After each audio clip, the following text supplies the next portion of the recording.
వేసవి సెలవులు, అంతులేని ఆటలు, మర్చిపోలేని జ్ఞాపకాలు. కానీ ఈ సందడి వెనుక మనం గమనించని ఒక నిశ్శబ్ద మృత్యువు పొంచి ఉంది. పిల్లలు మైదానంలో క్రికెట్ ఆడుతున్నప్పుడు బంతి పొరపాటున ఆ విద్యుత్ ట్రాన్స్ఫార్మర్ దగ్గర పడవచ్చు. ఆ బంతిని తెచ్చే తొందరలో ఆ చిన్నారి చేతులు లైవ్ వైర్లను తాకవచ్చు. గుర్తుంచుకోండి, ఆ ఒక్క సెకను ఉత్సాహం జీవితాంతం తీరని వేదనగా మిగిలిపోవచ్చు.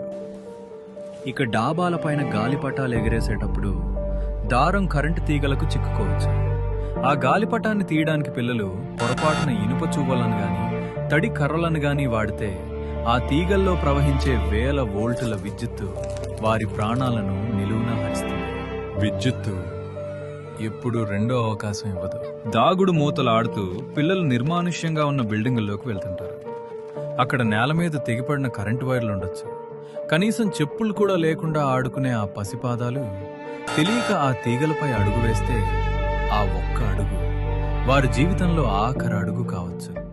పిల్లలకు భయం తెలియదు, కానీ మనకు బాధ్యత తెలుసు. విద్యుత్తు శక్తివంతమైనది, దాన్ని గౌరవించండి. మీ పిల్లలకి ఈ ప్రమాదాల గురించి ఈ రోజే వివరించండి. ముందు జాగ్రత్తే మన ప్రాణాలకు రక్ష. సురక్షితంగా ఉండండి, మీ కుటుంబాన్ని కాపాడుకోండి.